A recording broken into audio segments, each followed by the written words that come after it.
Welcome everybody to our final Bike Council meeting for 2025. Thanks everybody for attending. We'll start off with a chat by John to figure out who's here. All right, just indicate if you're here when I call your name. Lauren? I'm here. Fran? Here. Mac? Tom Hartley saying he's showing. Yeah, he'll be here in 5 minutes. Okay. Amanda's not going to be here. Scott? Here.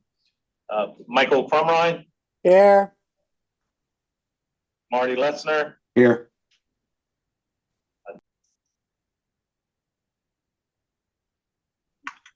Wendy? I'm here. Michael Tyler? I'm here. Michael Wagner? Present. Sergeant Wheatley? I'm here. And James Wilson? Hi. Is that a yes from James? I think so. James, can you test your audio real quick? Can you hear me now? Yes. Yes. Hi. We have 10, so we do have quorum. Now we'll go over attendees. Let's see, first one is Becky Stewart. I'm here. Hi. Did you have anything for public comment? Nope. I just want to see how the grants get distributed. Okay, thank you. Next is Collins Roth. Yes, hi. I'm just observing. I'm part of a new committee in Rehoboth for streets and public safety. And so I'm just seeing how we might benefit from what you guys are doing, particularly around e-bikes and e-motos in what the city's considering down here. All right, thank you. Next is Ian. Just observing. Thank you. Thank you.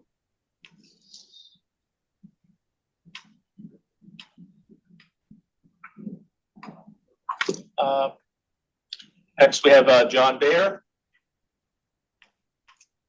Yeah, John Baer with Bike Delaware. No ambushes today, John. Thank you. And then last on attendees, Kevin Conlon.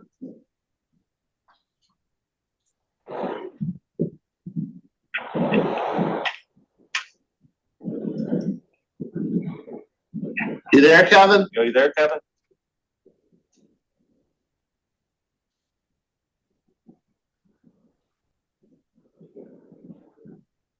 Oh, you are unmuted if you can. All right. All right. Yeah. You also have Paul. I'm sorry. You also have Paul. Oh, and Paul.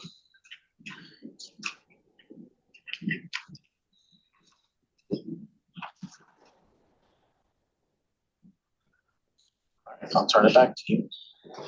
Okay, thanks, John. So we got no public comment then, sounds like. Correct. All right, we're gonna have to switch the agenda around a little bit till Mr. Hartley gets here, but we'll start off with minutes review from the previous meeting on October 1st. Does anyone have any revisions or comments on the agenda? If not, would someone make a motion to approve the previous minutes? They misspelled my name under old business. It says Michael. It's Michael, not ALE. But that's all minor spelling. Okay. You got that, John? Yep. I'll make the motion to accept the meeting minutes as amended. Oh, Tom is on. Okay. I'll second that. Yeah, motion. So that was Tom Hartley. Yes, and Mike seconded it. Yes. Any objections to approving the minutes? Did you have something, Marty? No objection. Okay. All right. Minutes are good.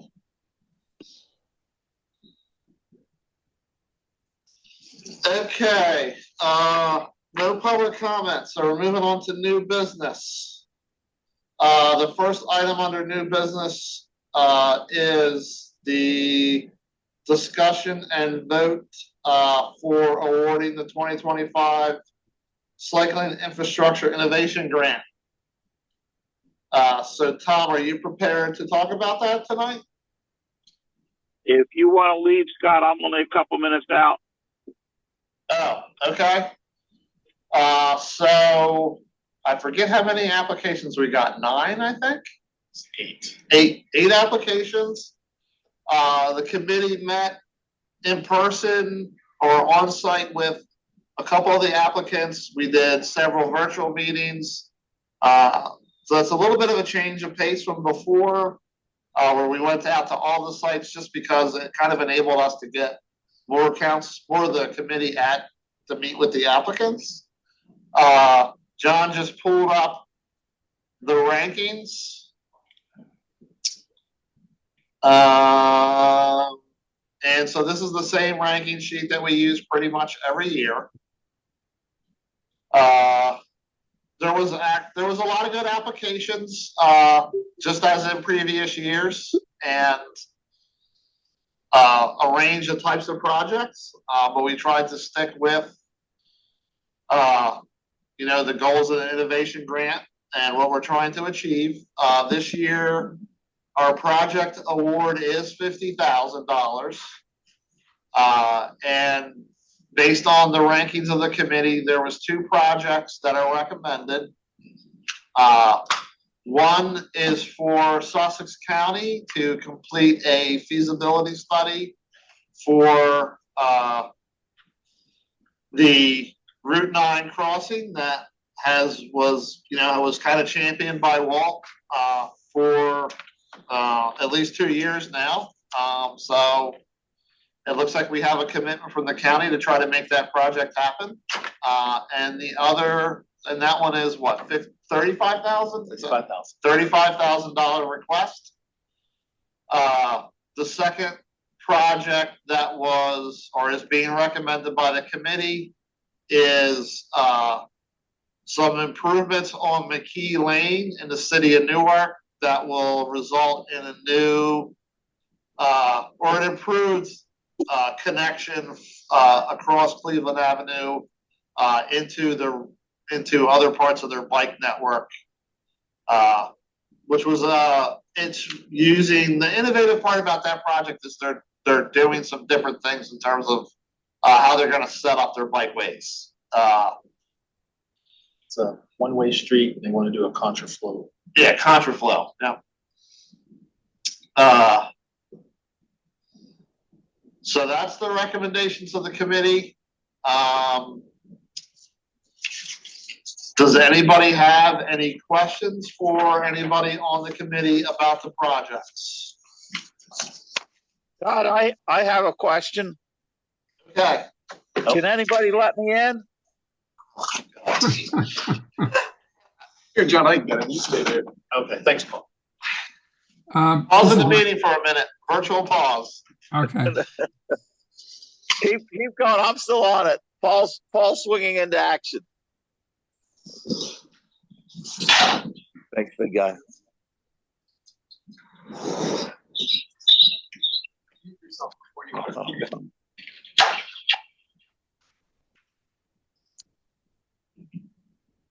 Sorry.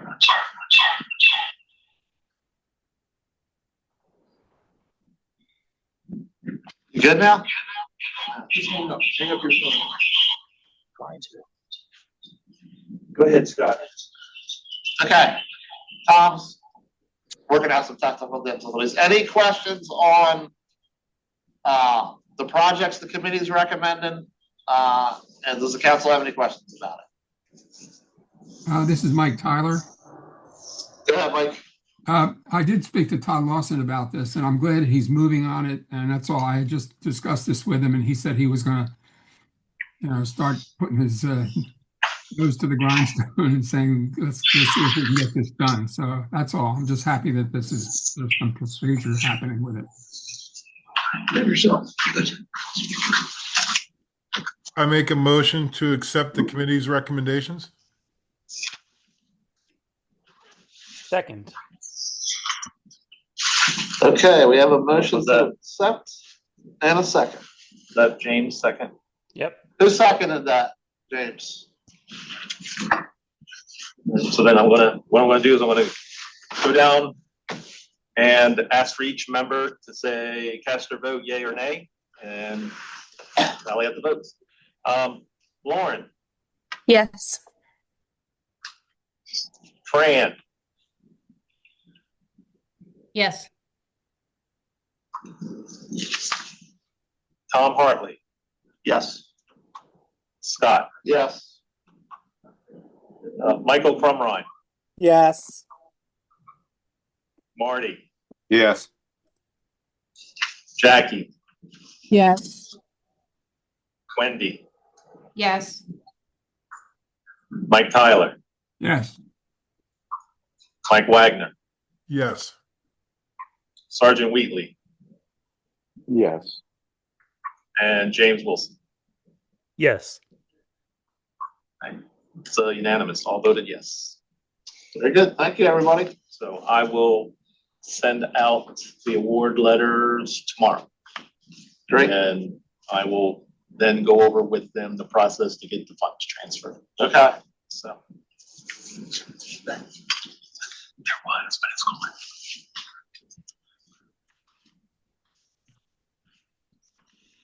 All right. Next on the agenda is nominees for 2026 chair and vice chair, and this has Fran Carducci's name next to it. Fran. Yeah. It's that time of year again. What's that? I said it's that time of year again. When our current chair and vice chair have some hope that they may not be it next year. So anyway, it's the time when we nominate our chair and vice chair.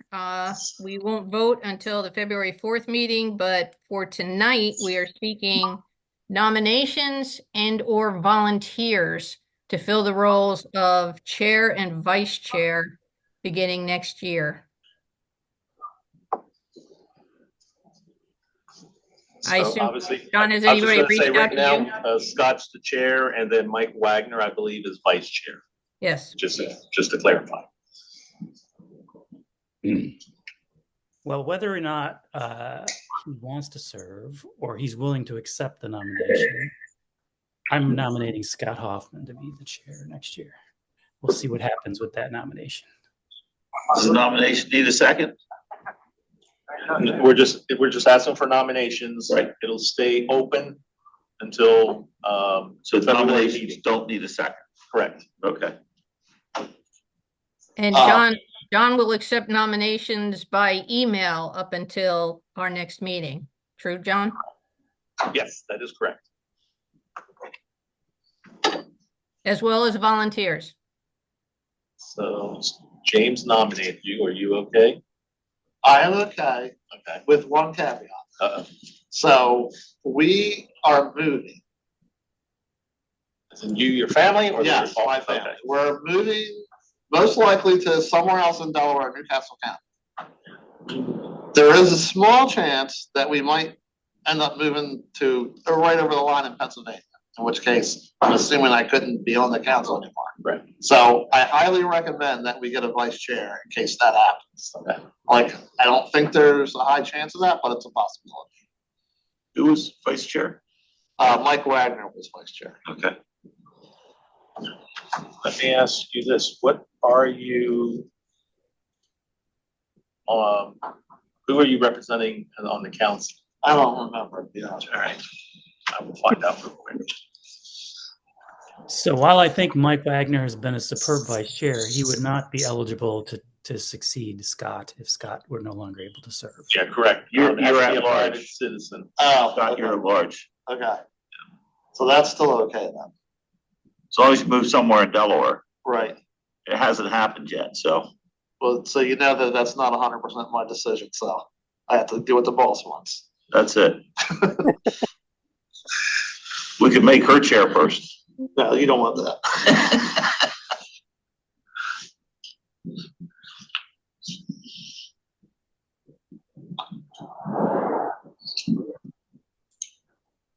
So We have you. at this now. point, we don't have a nominee for vice.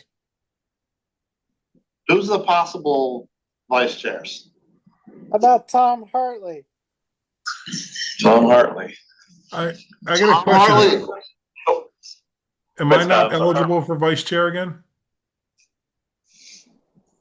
You are eligible and you would do a good job, but you couldn't succeed Scott if he weren't able to serve. Why couldn't he succeed Scott? He's a state employee. He represents a state agency. Only private citizens Can be the chair. Only a private citizen can be chair. Oh, I did not know that. Okay. Yeah, Mike can do the vice. I think we still make him, I think we still ask for Mike to be vice chair, and that if Scott winds up moving out of state, then we deal with it at that point. Mike, are you volunteering? If someone else wants it, they can have it, but I'll be more than happy to serve as vice chair again. I didn't find it too taxing of a job. Wait until February. Was it worth a bucket of warm spit? Ooh, a John Nance Garner quote. I like that. Marty, thank you for recognizing the quote. Mhm. I thought you just lost your mind. Yeah. So at this point, we'll consider Scott and Mike as volunteer nominees for the chair and vice chair. And if anybody has additional nominees or anybody else wants to volunteer, they have until our February 4th meeting to notify John. So you weren't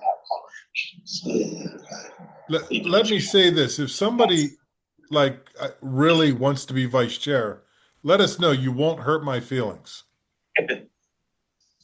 But I'm okay with staying as being a nominee for vice chair. Mike, it's cute that you're pretending you don't crave the power.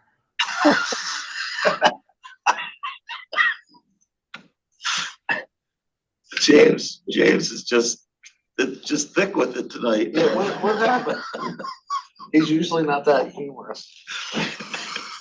All right, so Fran, we have, like you said, we have Scott nominated for chair, Mike Wagner nominated for vice chair.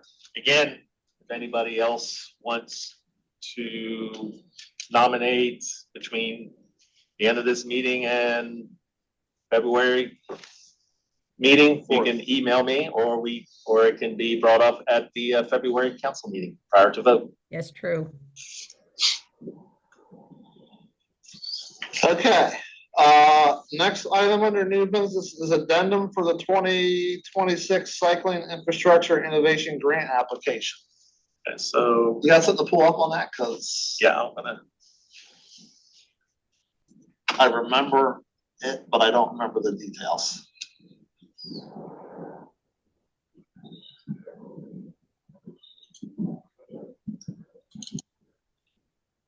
Okay, so now I'll share it. Let's see. Getting out of the way. Well, things small, unfortunately. It's supposed to go out. Okay, so on the Delaware Bicycle Council website, it has a narrative concerning the grant. Now, kind of in the middle, the bold is what is currently shown.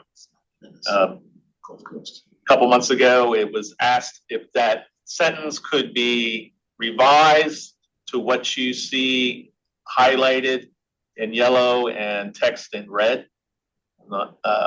Everything else on the website and the application, nothing has changed. So this is the only minor revision that is being requested. So James has his hand raised. I'm sorry. James Oh, raised. all right. So I obviously applaud the spirit of this change, but I'm not sure the language is exactly right, because the circumstance that I think is most likely is you've got you've got, say, a municipality, and there's a main street, but they don't own the main street. The department owns the main street, so it's not about obtaining control of the main street from the department, but rather just getting permission to move ahead with a vision for change. Okay, I don't know, maybe something like that. If a municipality is thinking of something like that, I would be thinking that would be the first agency they would call before submitting an application. Yeah. So all I think we're doing here is making sure we're not waving away somebody who might apply. So I think what it needs to say is something like, or could obtain, permission from the jurisdiction that does, or something like that.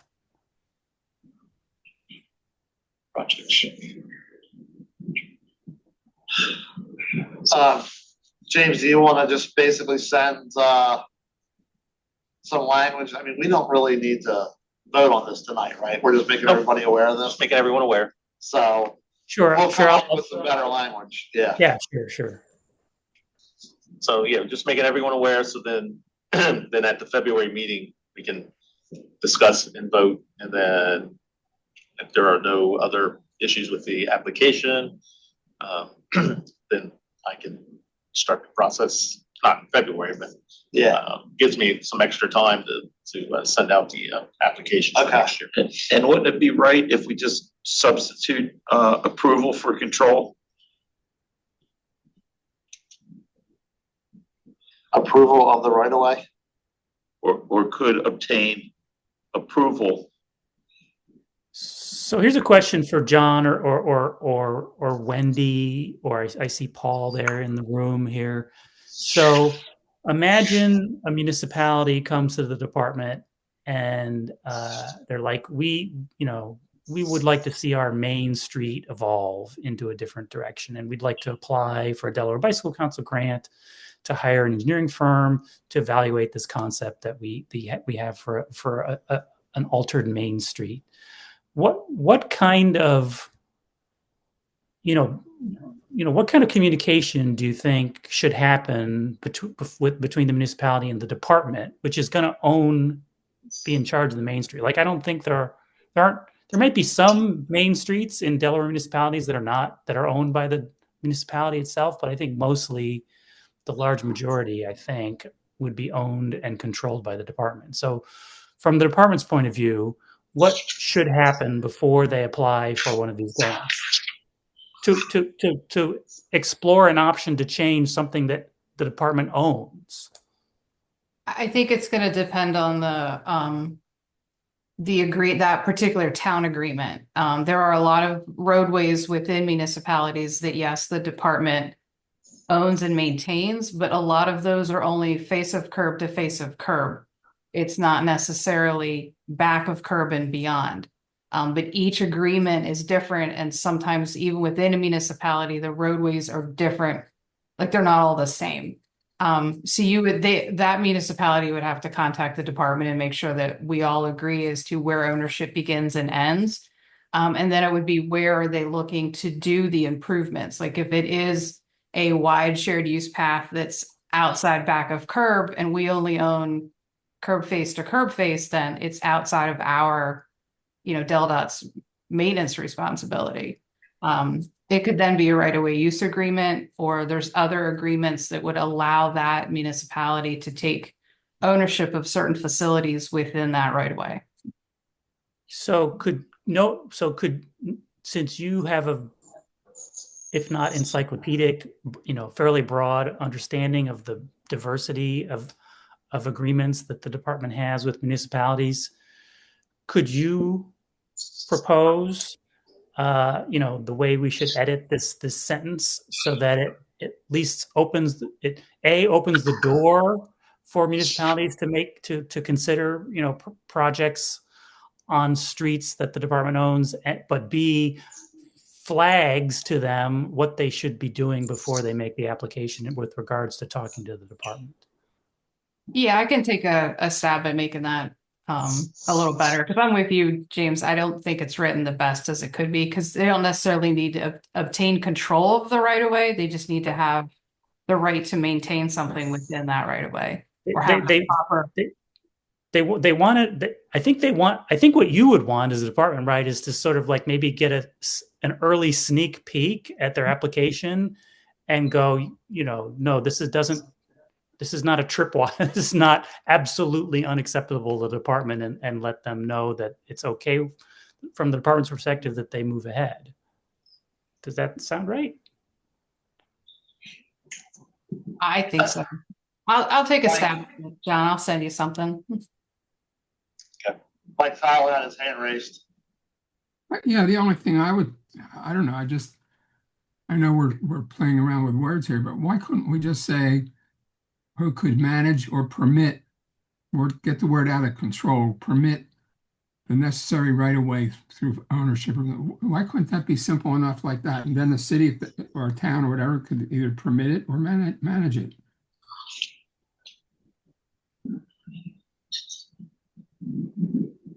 Just a thought. But James, your point is really the sentence as it's written doesn't really kind of encourage anybody to take any action now. Right. It's more of an advisory statement, and it seems like what we're after is a little bit more of something that we're asking people to do before they submit the grant application to avoid things that won't go anywhere anyway. Let's let Wendy take a shot. And to let them know that they have permission to consider a broader range of things than they might otherwise. And I'll just say one last thing on that.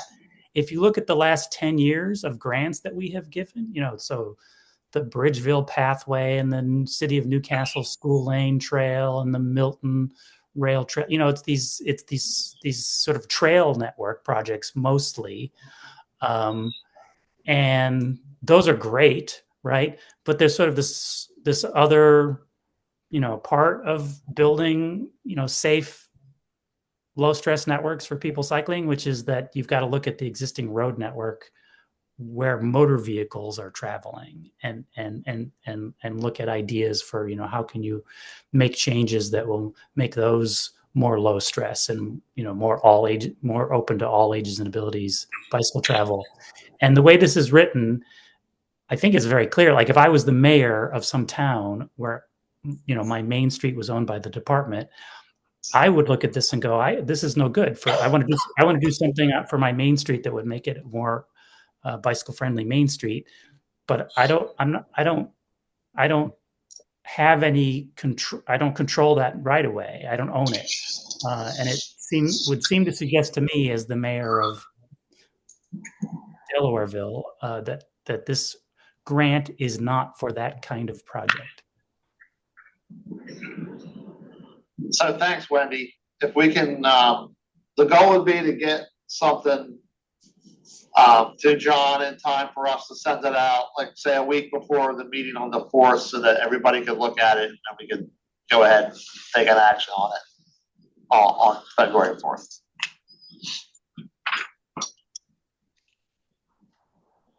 That sounds doable to me. I'll send something over. All right. Thank you.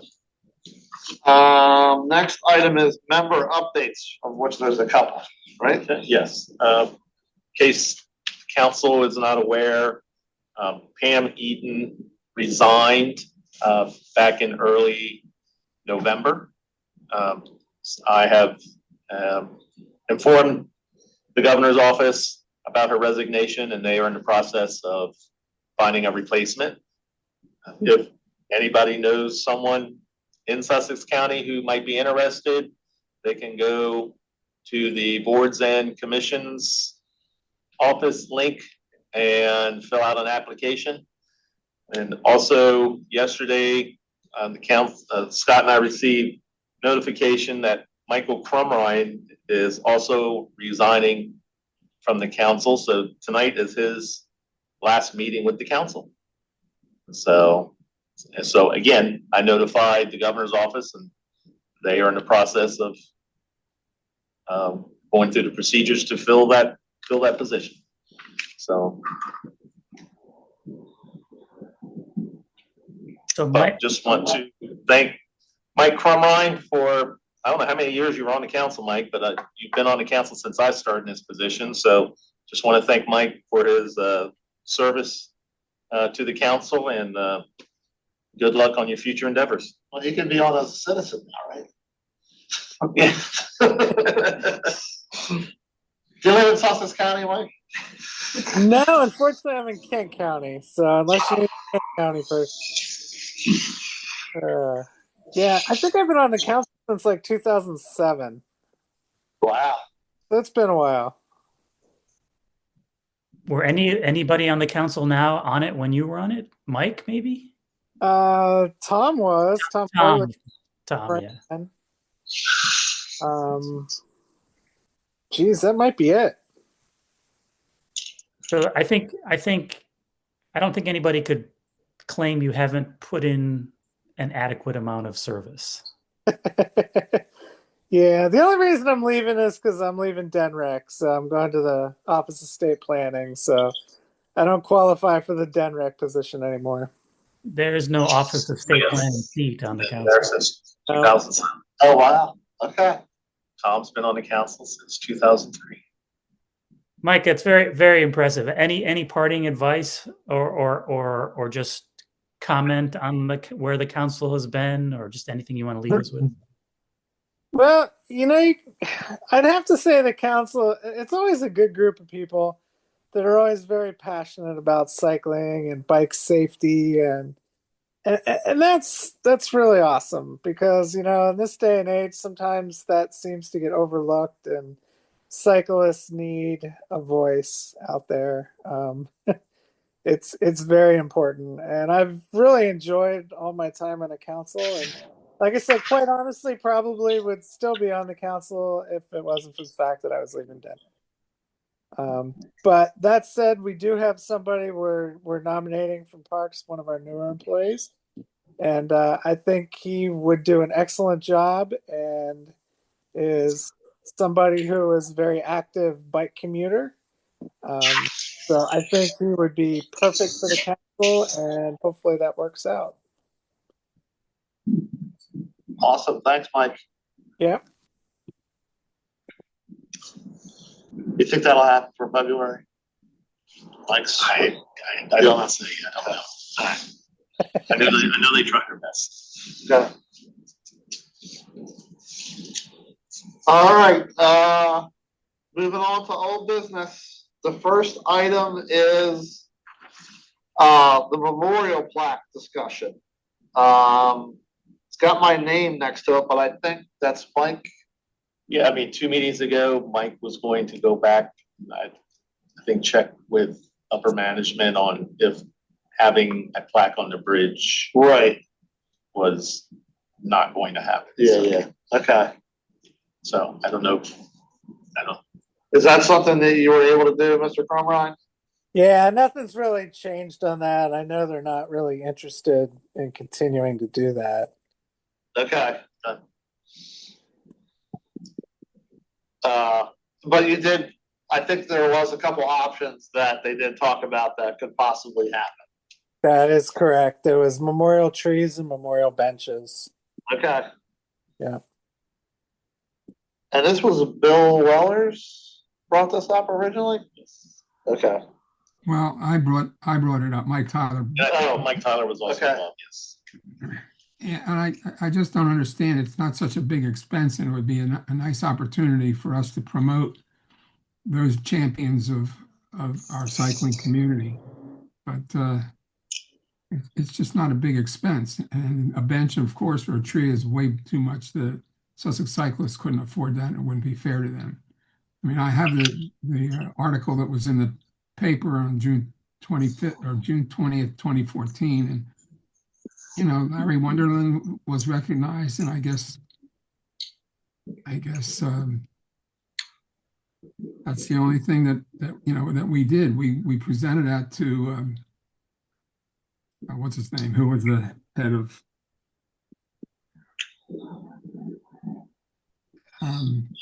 Are you talking about the head of parks, the director for parks at the time? Yeah, Chaz Sulkin. Chaz. Yeah, it was Chaz. Yeah, he's And been gone for quite a while, though.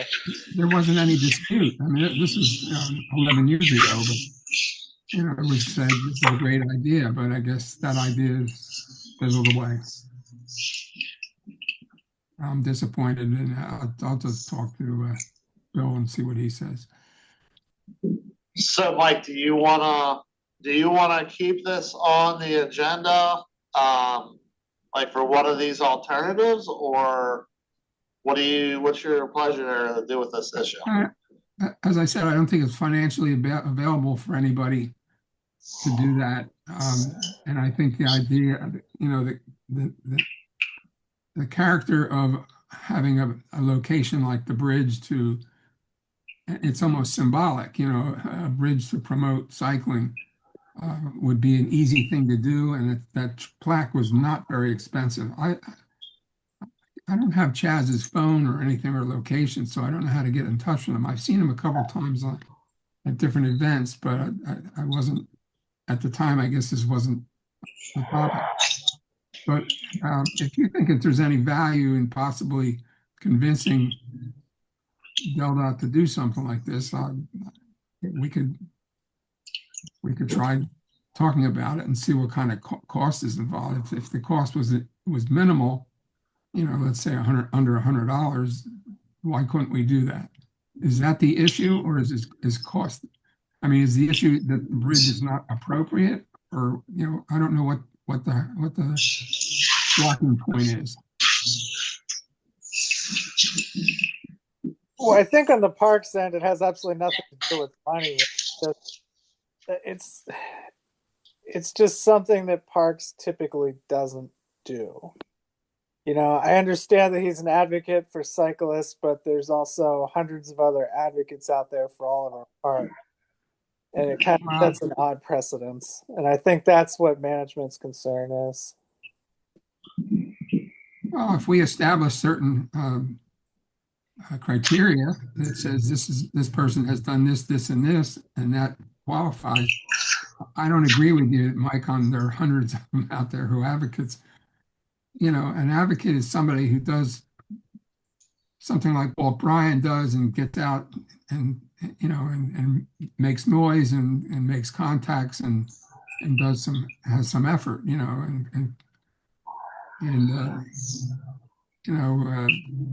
John was similar to that. I mean, he did promote Sussex Cyclists. In fact, Larry Wonderland was the guy that started Sussex Cyclists. Hey, Mike, I heard from John Bear, who's listening in. He said he has Chaz Palminteri's contact info. So if it makes sense to you, you could connect with John and then, see how that conversation goes. Okay.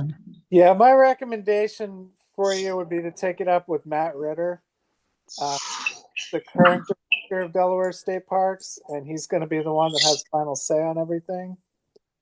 And I know that he also wasn't particularly thrilled with the idea of doing it to begin with. So if you're going to twist anybody's arm, that would be who you'd want to talk to. All right. Hey, Mike Crumrine. Mm-hmm. How bad a form would it be to talk to Matt Meyer? I mean, he's a cyclist and he's into that kind of thing. I would think he might actually just kind of be able to weigh in on it. It seems like something that's not unreasonable to do, and Do you think that'd be really bad form I would recommend rather than jumping that high in the food chain right off the bat, I would bring it up and have a sit down discussion with Matt Ritter. Is there a short answer to how much is it to do like a tree or a bench as the parks requested, that sort of thing? Yeah, I did provide that information to John, and I'll be honest, it was months back now, and I don't have this, I can't for the life of me remember how much they were. I think one of them was like $2,000 or $1,500 or something like that. Yeah, I don't think the tree is nearly that much though. No, it was the bench. Yeah. Yeah, the bench was. And Mike, would the bench be on the trail essentially? Yeah, it could be. Yes, I talked with the park superintendent down there, and normally the park would choose the location of the bench within the park, but they said considering this, they could allow it to be on the junction breakwater trail. They could make sure that that's where it got installed.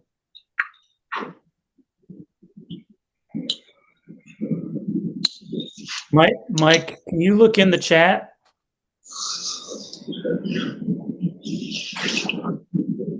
Chaz, I'm sorry, you're talking to me? Which Mike are you talking to? Oh, I'm sorry. We do have more than one. Yeah, Michael T. Can you look in the chat and see an email address thing? Yeah, I have to do something with Chaz and see what he can tell me. So, do you see his email address in the chat? No, I don't know where it is. Can you click on the little button that says chat at the bottom, and then you should see it. Yeah, I don't see it either, James. I just sent it direct to Mike. To Tyler. Okay. Oh, okay. I'll look. Yeah, I see it. Okay. Okay, great.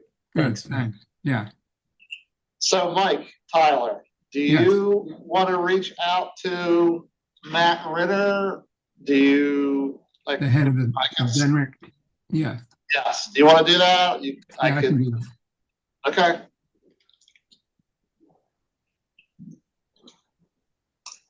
He's the state parks, right? Yeah, he's director of state parks. Okay.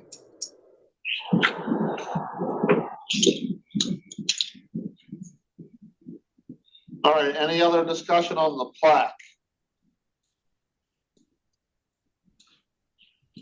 Okay. Next item is an update on the moped sign issue that we discussed last meeting. So two things on that. One, John sent around a response from Peter Haig,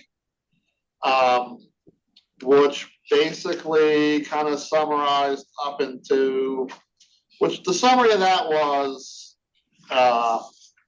they're recommending that to not install moped signs, no moped signs.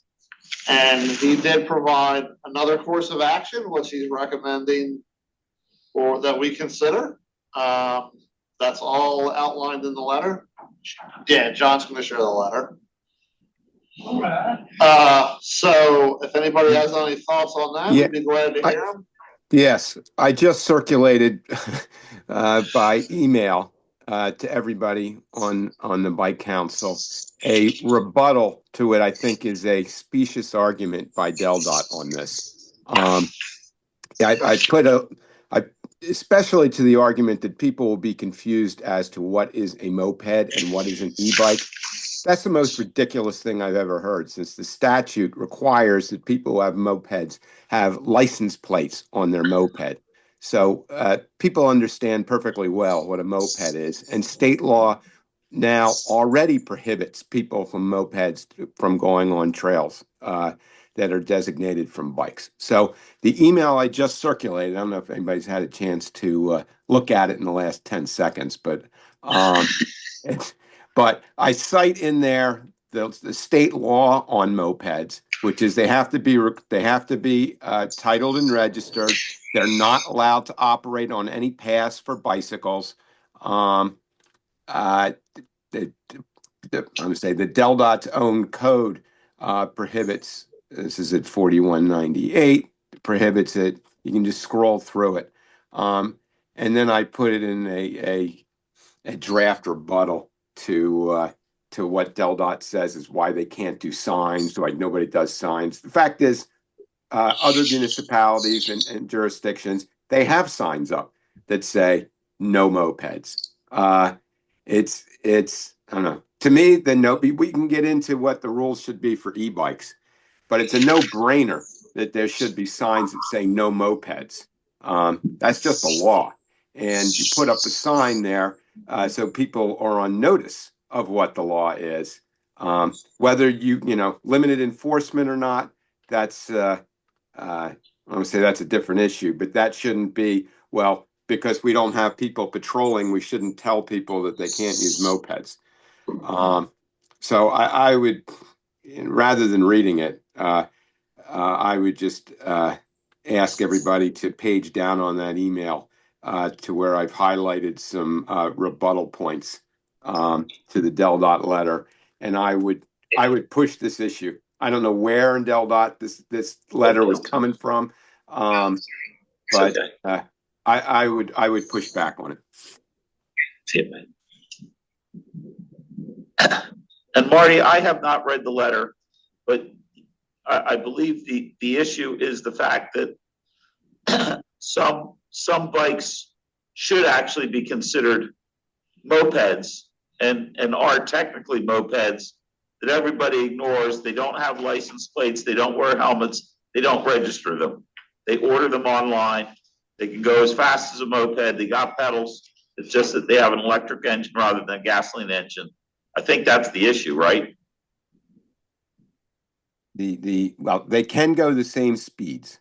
But that, I think that we've punted on that is vehicles that can go a certain speed. I mean, I would prefer that vehicles that are electric assist that can go faster than 20 miles an hour be prohibited. But a start on this is to put up signs that mopeds, which are clearly not allowed,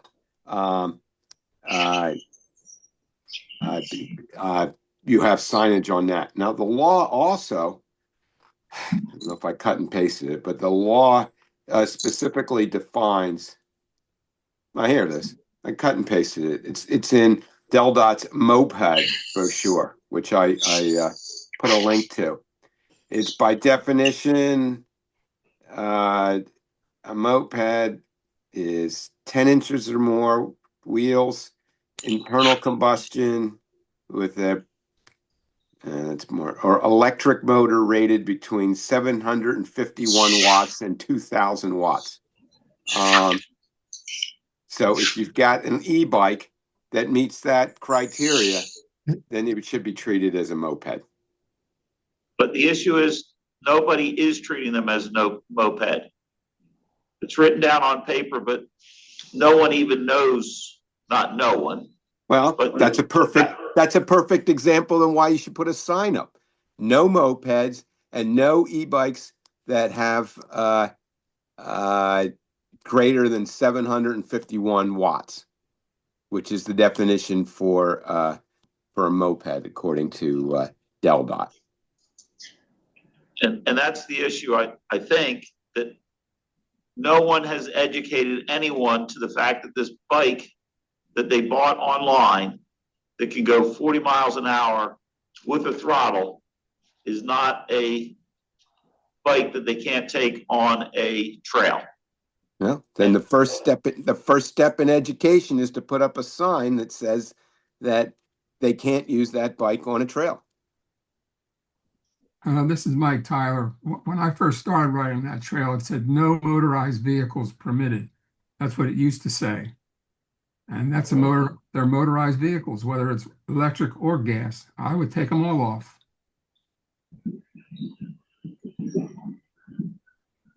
Marty, I don't know if Delaware Code has a definition of a motorized vehicle and if a moped is in that Does or not.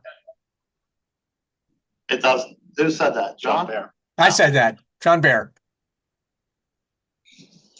So there is no definition of a motorized vehicle, but we have a sign that says no motorized vehicles. Correct.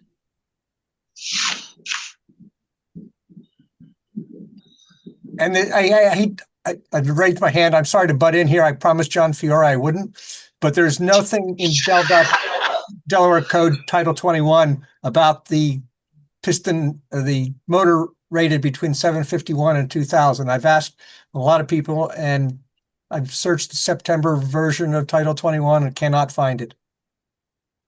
Okay, so I put a link in there to the Del.gov.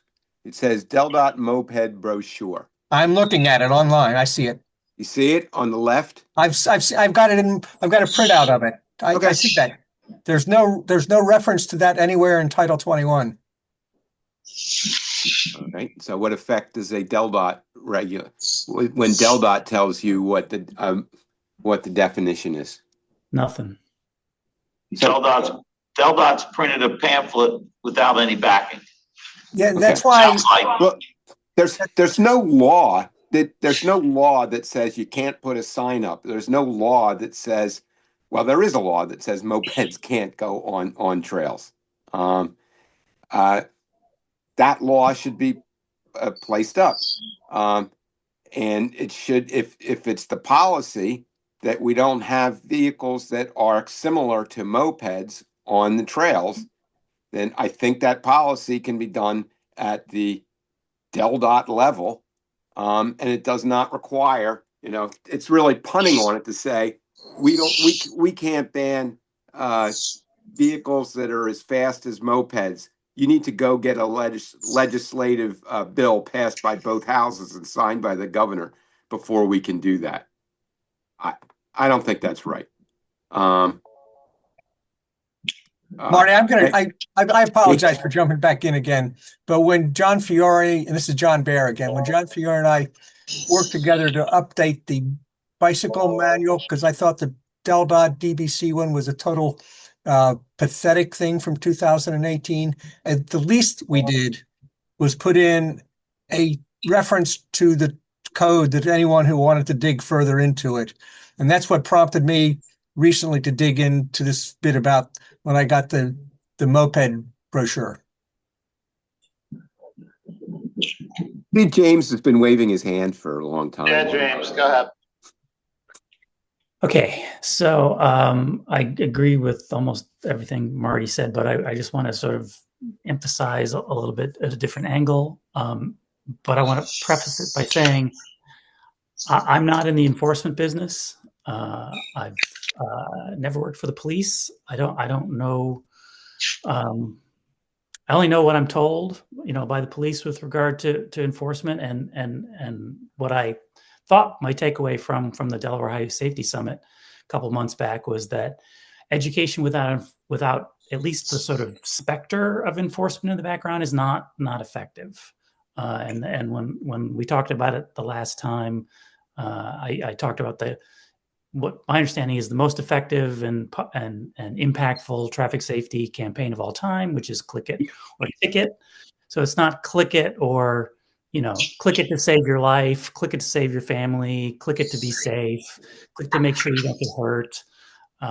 It's click it or somebody will give you a ticket, maybe. So that underlies this idea that education on its own doesn't really work. You have to have enforcement at least as sort of the background or the context, at least the threat of enforcement. So that's what I think is the key for me. That's the key argument that you need signs. But what Del.dot said in its letter was the police don't need signs to let's say there was a National Highway Transportation Safety Administration grant to do, to sort of, do trail safety and have police out on trails, looking for people using mopeds on trails. And there was a grant to get police to come out on a day or two.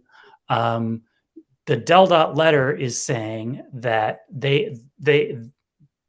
all they need is a clear law that says mopeds are not on trails, and there don't need to be any signs saying no mopeds. And that for me is the key question. Is DelDOT correct about that? That the police can go out there today or tomorrow or next week, either with current laws or let's say we tighten up the laws is the way DelDOT seems to be suggesting. But either way, the only thing is that the law is there for the ticket, and there's no sign telling people that they're not allowed to use these devices. Will police be willing to give tickets if there are no signs? And I was hoping we could all just shut up for a second and see if Lieutenant Weekly has anything to add to that conversation, because he's actually the one here who's actually, I think, given people tickets in the past and might have some insight on this.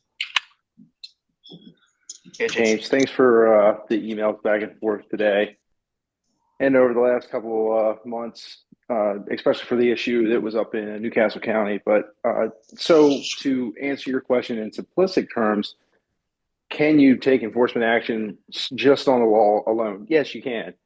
But there's some caveats to that. So we always have to take into account what the prosecution is going to look like on the back end. And just because we can take enforcement action, how will that settle itself out when we go to prosecute in court later on at Court of Common Pleas or JP Court? And I would like to compare this more to like handicap sign enforcement. So handicap zone enforcement, you have to have 2 of 3 factors: paint on the roadway, sign present, so that the person is parking knows that they're in the wrong. So do we have to have a sign to enforce the law?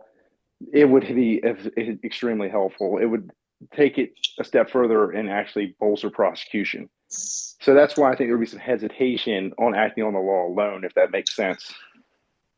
And this is open for discussion.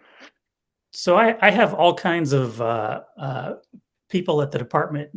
We have a DelDOT representative on the council, a couple in the room, all kinds of smart and able people here. But I'm going to express a little disappointment with the department on this one, because I know, or I'm 80 to 90% confident that before DelDOT sent this letter to us, they did not reach out to the state police to get the state police's input. So they made all of these assertions about enforcement in their letter without getting input from the state police. If I'm wrong about that, I would love to be corrected. But that is my understanding of the way this went down. Again, I could be wrong. Maybe there were some communications that I'm not aware of, but I don't think there were. So I'm given that assumption, I'm a little annoyed at the way this is happening. Yeah, and I think your follow-up email to Captain Reeder at the traffic section was appropriate based off that assumption. And I can't tell you whether they consulted with the state police prior to that response being put out or not. I did read the response. I understand where they're coming from, but I know where our side is. And I think from a state police perspective, we would want to do what was reasonable, and taking everything into account, the Bicycle Council's position on it and just the average citizen's position. I certainly wouldn't want to give an average citizen a citation or a ticket, and they didn't even know that they were in the wrong because they bought an e-bike offline and they didn't realize that it technically qualifies as a moped, and now they have to go to court. It wouldn't seem fair to me if it wasn't posted. So, Mike, I saw you raise your hand, but one issue, John, that you just mentioned is if people don't know what a moped is and they buy one and there's a sign that says no mopeds and they think it's an e-bike, then that sign really didn't do you any good. So while I agree with a couple of the points people made, the fact there's a huge problem here with 3 classes of bikes and mopeds that people don't understand them. And part of what's in the DelDOT letter is talking about how we also don't need to forget about that issue. And if we're going to be pursuing signs, we also need to pursue that. We cannot just depend on signs. And I totally get the point about, oh, well, if you have to have a sign to do enforcement, and I get that part of it, but if you have a sign and people don't know what the stuff is, then it still doesn't really help you in the end. So as the non-expert here, I'm only just going to repeat what I said before, that I think I heard from the police at the Highway Safety Summit, which was that, everybody wants to educate. Like, we just want everybody to know stuff. And like, we just want to wave some education wand. What I thought I heard from multiple police at the Highway Safety Summit was, yeah, that's great. And yes, you should educate, but education without enforcement is not effective. Mike, go ahead. Years ago, I was pretty active on the trails, and I wore a vest that said Park Watch Volunteer. And I ran into a couple people who, this is before e-bikes, would let their dogs run loose. And I reprimanded the guy and said, and then he started cursing at me and threatening me. So I called, forget who I called, and they said, we want to get a piece of this guy. And so the next time this happened, they gave me the number of a constable, and the constable came, and the guy was banned from the park. I mean, I just pointed him out and said, here he is. And they took care of it. I don't know if the Park Watch volunteer guys are still around, but that wouldn't put them in jeopardy. All they could do is say, hey, we saw this guy, this is his description. I think James is right. Without any enforcement and people don't know what's going on, it's going to be very difficult. But the Park Watch volunteers, all they could do is report what they see and see if anybody could react to that. Yeah, I agree with that. But what I'm saying is, what is the Bike Council's mission here? Is it just to get up moped signs, or is it a larger mission? We seem to be really concentrated on the signs. It's just the first step. Like, you start with the signs, you open the door for enforcement. You may have to look into the issue of how we find some funding for that. I don't think the police are just going to do this on their own without some sort of, some modest grant funding. But then I think you look into start how you can build education on top of the potential for enforcement. Like, one question that we could ask, 6 months from now is, should we be talking about, if you've got somebody who, has got a ticket and then they get a second ticket, should their vehicle be impounded? Is that a direction we want to go? There are all kinds of, I don't think we're gonna not be working on this problem for like a year or two. Like, I think this is going to be a difficult, ongoing problem that Delaware Bicycle Council is going to have to wrestle with for quite some time. Hey, Scott. Yeah. Can I mention what we talked about before? Yes, please do. Hey, so Scott and I were chatting a little bit before this meeting, and I was talking with Stephanie earlier too. And this really isn't, well, I guess it's a little bit of a proposal, but maybe it's just a seed of an idea of a way that you could sort of take action. I think that's going to synthesize a lot of the different ideas that you guys are bringing to the table. And maybe it's realistic. Until there's like a US DOT stamp that gets put on every single top tube that has the class of the e-bike and a consistent regulatory framework, I think enforcement on this is going to be incredibly high touch and expensive. In fact, the technology to enforce it, to my knowledge, is maybe not even ready in prime time.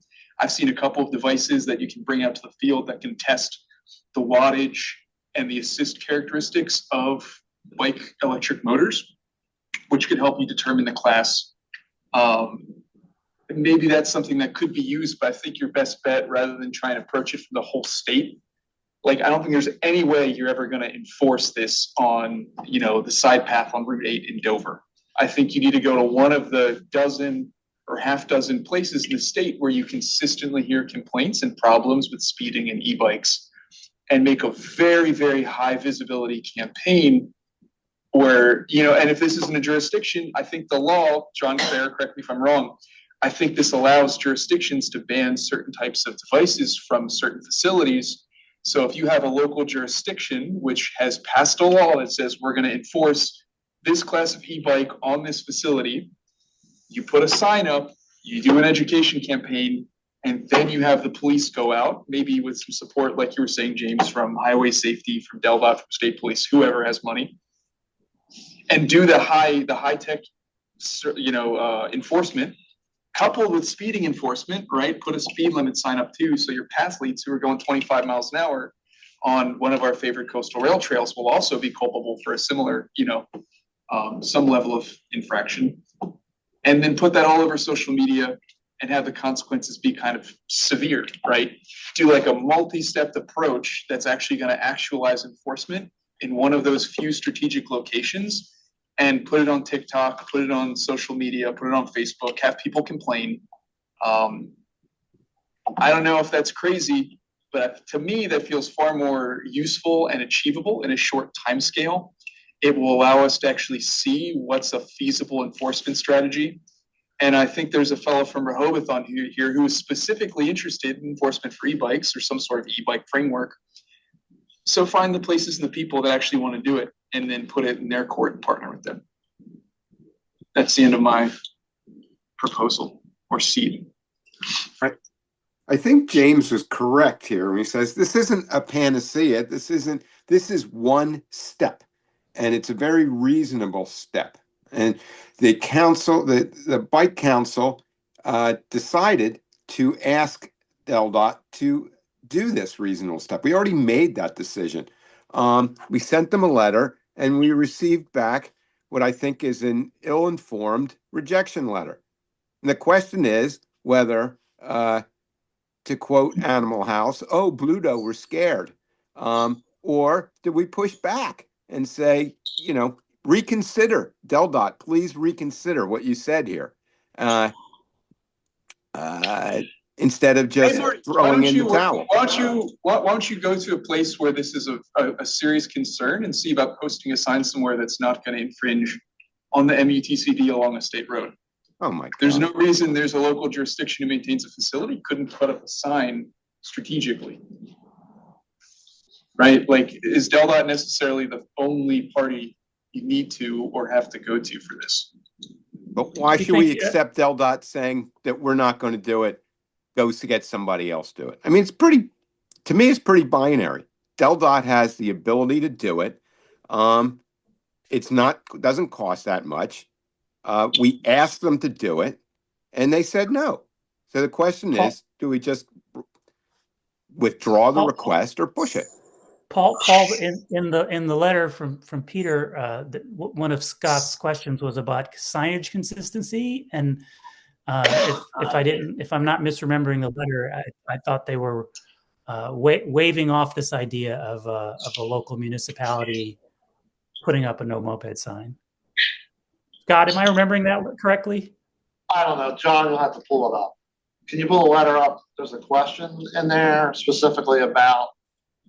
I mean, Marty wants the department to do this, which I also want. Peter's letter back, where he had each question and he answered each question.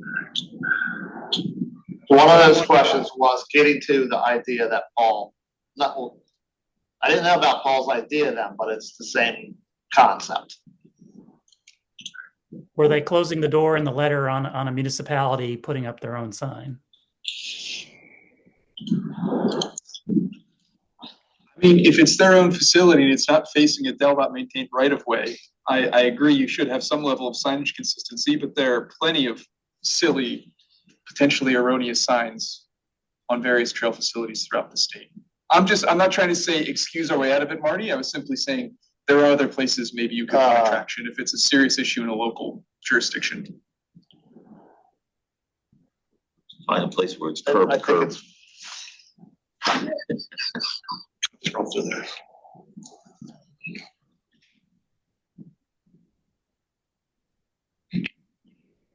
So what Peter said in number 2 was any regulatory sign or other traffic control device placed on state-owned or maintained pathways must meet requirements of the Delaware MUTCD. So just so everybody knows, there is not a current no moped sign in the Delaware MUTCD. There is the no motor vehicle sign.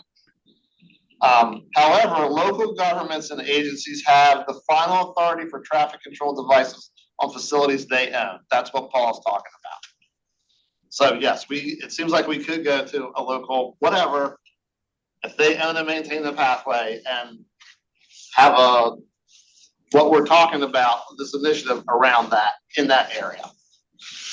There's a font pack called Highway Gothic that you can download. That is the same font they use for MUTCD signs, more or less. I'll just say that.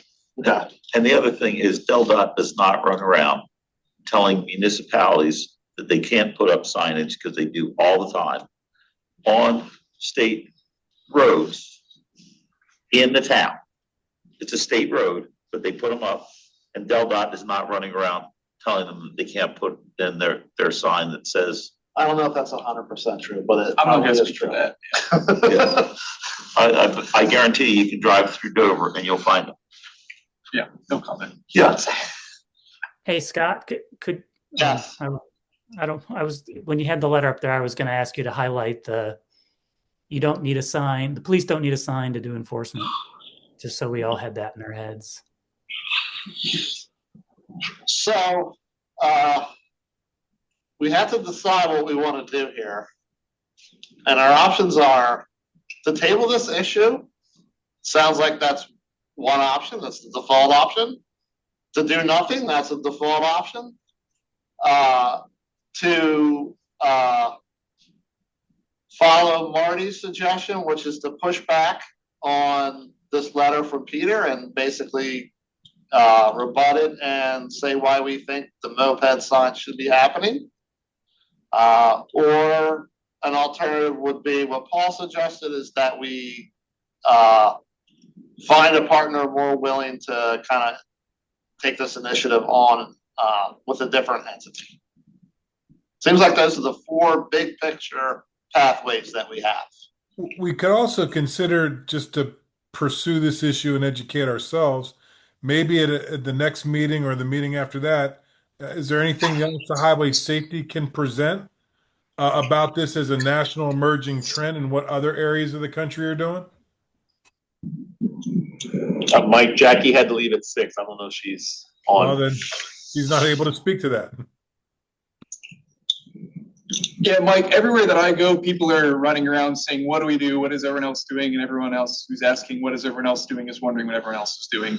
So I think really it comes down, it's an opportunity in my mind to find a willing partner who has a problem, identifies it, is willing to take some sort of enforcement action, as well as an education effort, and really focus on one package to show what an example of enforcement or education or policy could look like.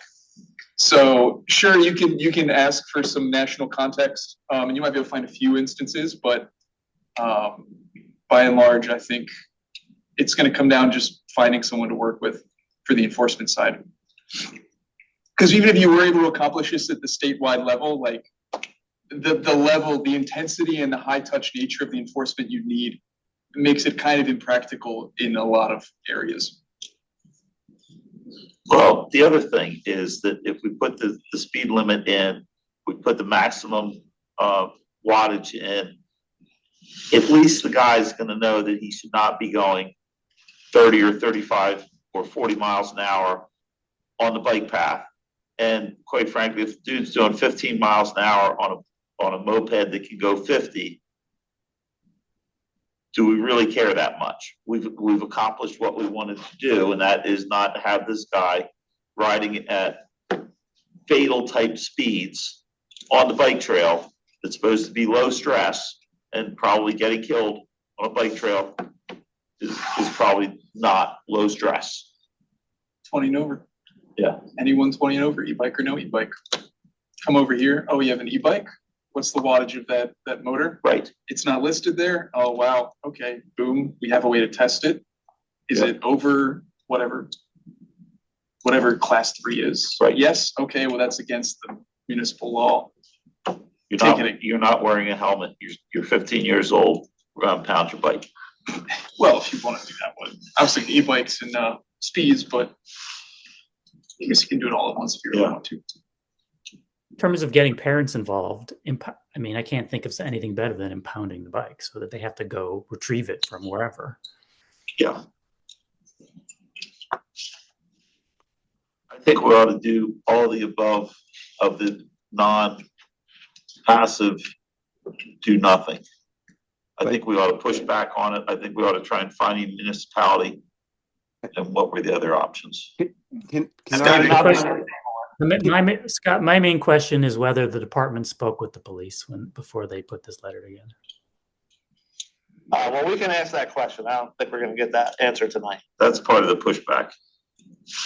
Yeah. So if I can, on the subject of going to municipalities, the law which authorizes the Bike Council on Title 28, 1702, the powers and duties of the Bike Council, is regarding to consider, review, and work on matters pertaining to bicycle safety and to make recommendations to the various state agencies.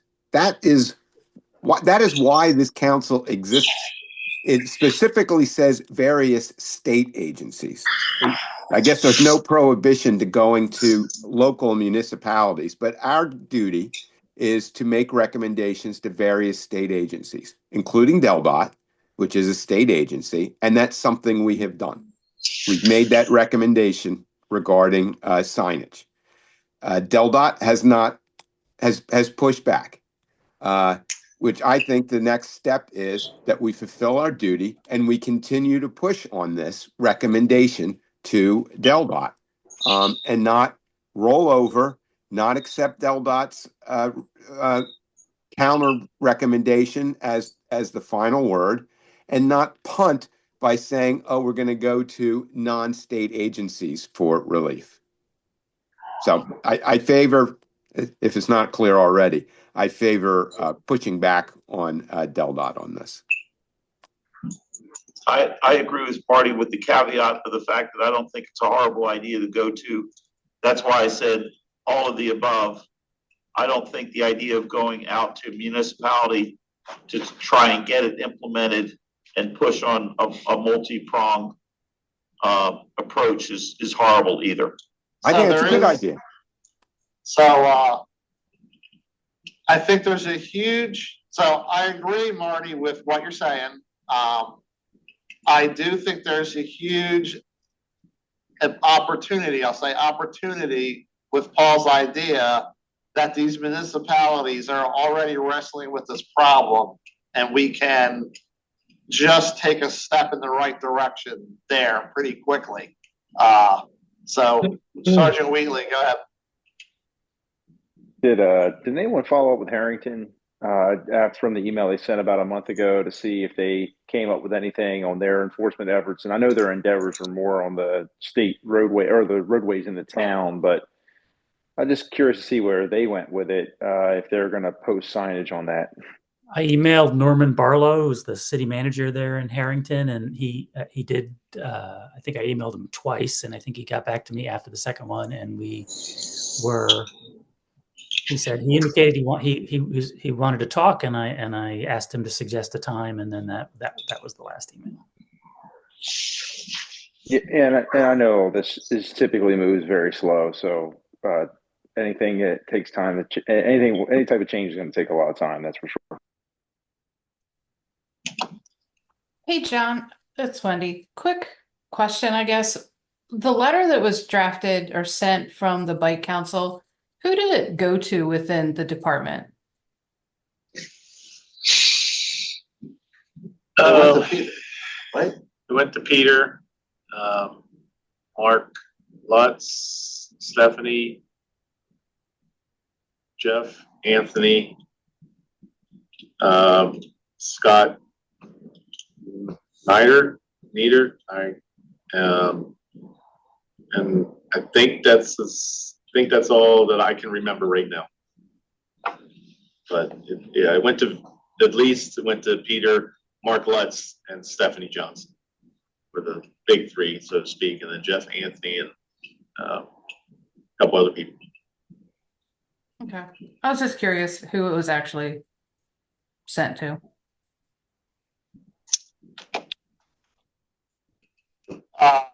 So we've stuck we put ourselves out there on this issue. So I think we need somebody to make a motion for something. I'll move that the Bike Council drafts and sends to DelDOT a response to the email, to the letter that we were sent by DelDOT in response to our letter regarding signage for mopeds and e-bikes. Marty, I think that's a reasonable suggestion. I'll just mention again, my special interest here is whether the police have been brought into the conversation, and I'd like that issue to be elevated. And James, I agree with you 100% that the fact that the guys that are responsible for enforcement and are out there much more day to day should have been consulted before an arbitrary decision was passed. I think you've already seconded Marty's suggestion. And I'd like to add the caveat that, Marty, can you draft something for Scott to edit? I knew that was coming. when you volunteer, when you have an idea, you always end up being the person who has to do it. So I will draft something up. And Scott, you can edit that, or I'll edit it. Yeah, we'll figure that out. So Marty's gonna. So the motion on the floor is that we're drafting a response to the DelDOT letter. Marty's kind of outlined several points. James wants to include something about Delaware State Police being involved in law enforcement input. Yeah, law enforcement input. And there was, I guess, a second on that. So we need a vote on that motion. And Marty, do you think it would be too much to ask to have the author of the letter perhaps attend the February meeting to explain their positions? The February Bike Council meeting? Yeah. I mean, presumably the author is coming from the council. No, the author of the DelDOT letter that was put forth. Oh, the author of the DelDOT letter. I don't know. I don't know if the person who wrote the letter has the final authority, or whether they're just the drafts person. But there's no harm inviting. There's no harm saying the issue is going to be discussed here, and you're invited.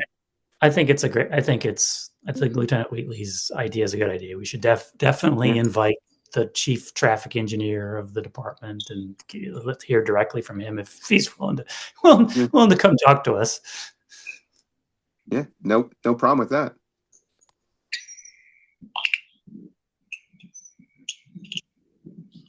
Okay, all in favor of the motion? Aye. Aye. Aye. Aye. Aye. All right. Aye. Is there any objections? Mike Tyler, nay.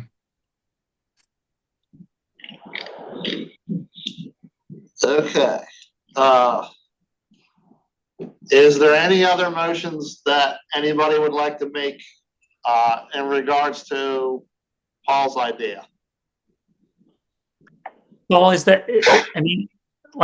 I don't think anybody here said that's a terrible idea. Like, I think everybody was like, oh, that's an interesting idea. So my only question is like capacity, right? I mean, the Delaware Bicycle Council, I mean, there would need to be some capacity to sort of do this idea of yours, and we don't. And John, I mean, are you leaping to lead on this idea that Paul just suggested, or do you have plenty of other things to do with it? Well, Lewis has its own bicycle pedestrian advisory committee, right? They have some level of citizen capacity, right? I believe you could do early coordination to see if there's actually any interest in doing that. And then that's why I think you need a locality. You need people who are actually interested in pursuing enforcement action versus just sort of, laying out a potential framework for enforcement action. So, but yeah. doesn't there require somebody on the council to sort of get the ball rolling with all of that? I mean, I thought that's what you guys were supposed to do. But I might be mistaken on that one. So John is as close as we get to a staff capacity of the council, but John I think is not. This is not John's full-time job. Mike Tyler. Yeah, I mean, I agree a lot with what Marty said, but I'm just wondering if we shouldn't jump the gun on this, and the idea of maybe having this guy Hag come and talk to us might shed some light on it and keep our options open rather than say, oh, we think that's a stupid idea, or we don't like what you said, or this, Well, it wouldn't be written as this is a stupid idea. It would be written as comrades here trying to both seek the common goal of safety. Well, I just wonder if we ought to just take baby steps here and just see if we can get to where we get to. That's why I said no. I think maybe the idea would be communicate, and if this guy's not willing to communicate, well, then we need to then make other moves.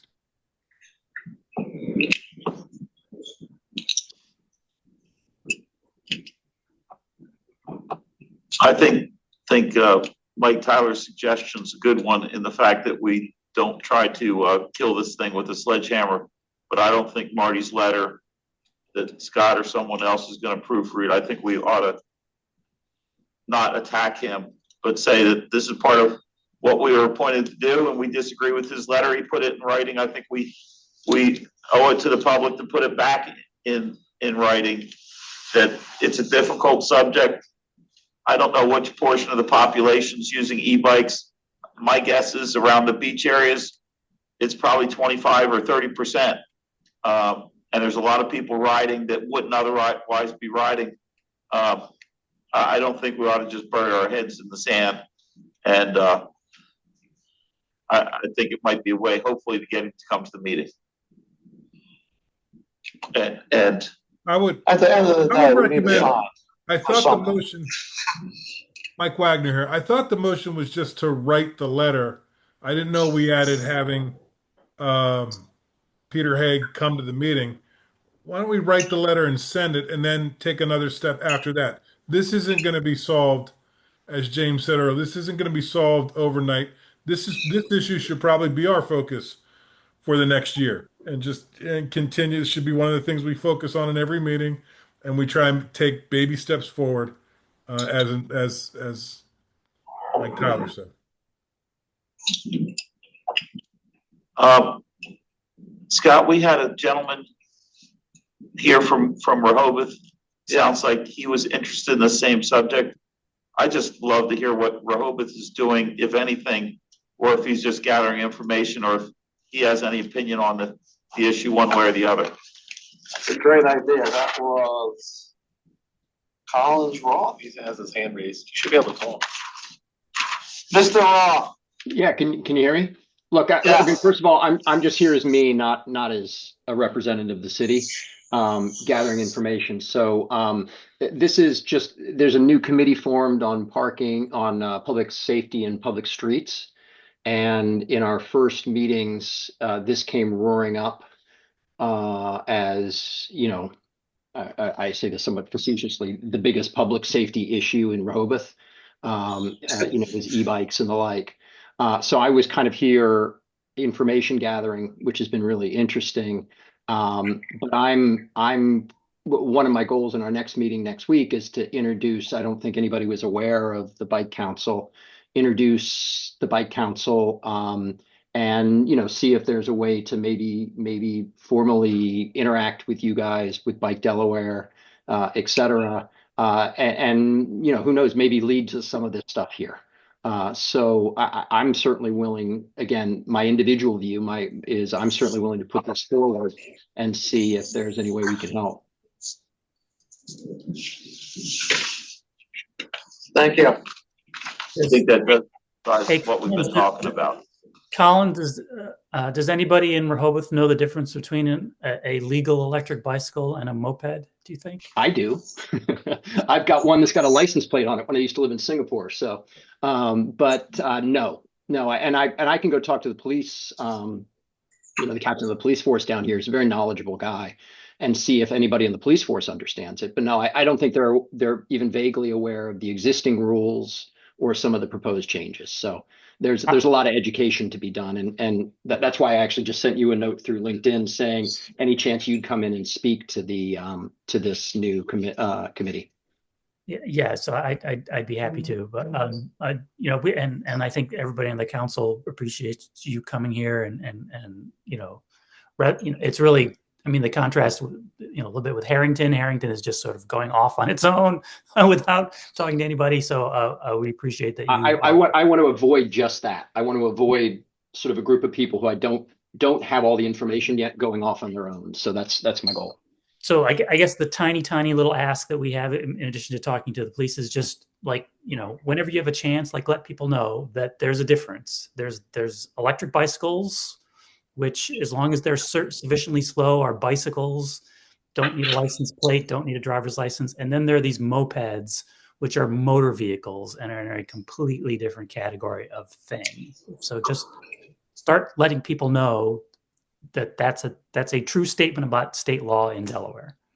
Yeah, that's in my notes here. I guess the other interesting question I have, because this came up, is the low speed motorized scooters and whether those are, what that means and what the current law is around those, because I find it confusing when I look at the rules.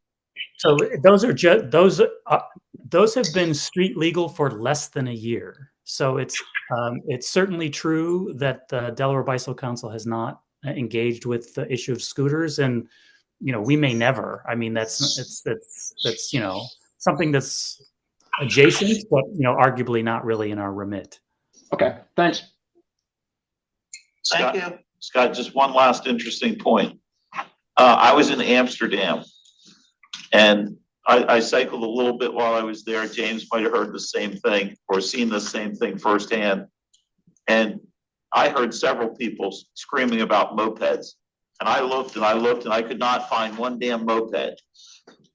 They already had established the definition, and I had no clue that they were talking about fast bicycles. And they actually knew in Amsterdam, where there's more bicycles than there are people, they actually knew that the fast bicycles were mopeds. And they were screaming bloody murder about it. And that was, 5 years ago. So it's not a unique situation.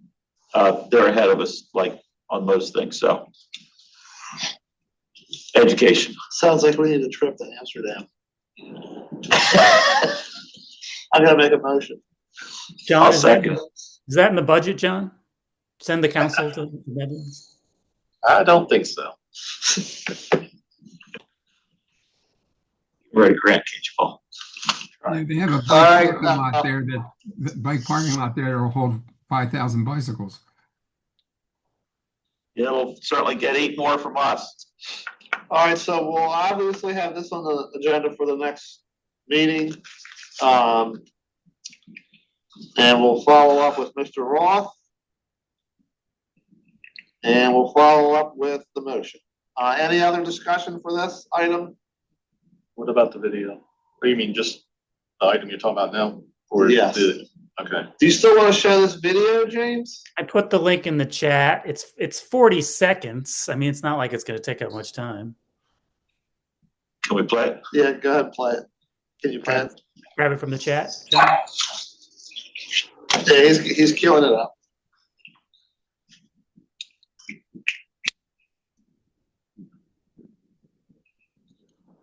It'll work. I'm going to try.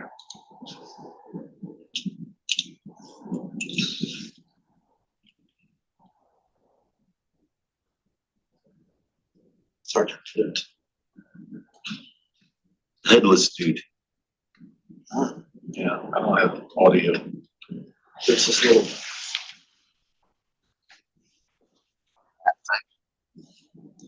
Now it's up all the way. It's up. No, you're muted at the computer on the bottom right. Your desktop's muted. Oh, right there.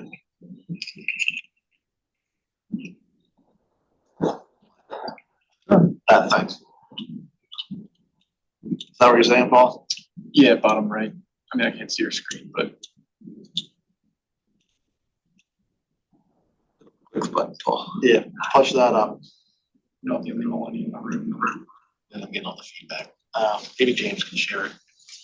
Yeah, it's not working, James. You want me to try? Yes, please. Okay, let's see if I can do this. Oh, you sure you don't want to try it? We do have one geek here. Did you just call him a geek? You did. It's okay. You know, You've been called worse, right? oh, I've felt much worse. It's actually kind of endearing, Scott. All right, I'm gonna try to share my screen. Only the host can share in this meeting. I'm getting. You think it go on? You know, it's a cool little video, but everybody, it's 40 seconds. It's in the chat. Literally everybody on the call, you know, you can just click on that last link in the chat, bring it up on your own personal screens. It's 40 seconds. I'll just say one thing. It's from California, and I think that's relevant because, you know, that was ground zero for these devices here in the U.S. You know, they came out of California, and California is just a little bit ahead of us, I think, on trying to deal with the consequences. And so that's why you were seeing literally a police video on social media, and it's coming from California. You gotta send it to everybody. So. John's gonna send it out via email too, James. So okay, everybody will have it after the meeting. It's nothing groundbreaking. It's just a police officer talking about mopeds. That's and like saying your kid can get ticketed, you know, if they're on one of these devices. It's pretty much the whole thing. Okay, so that is all the agenda items.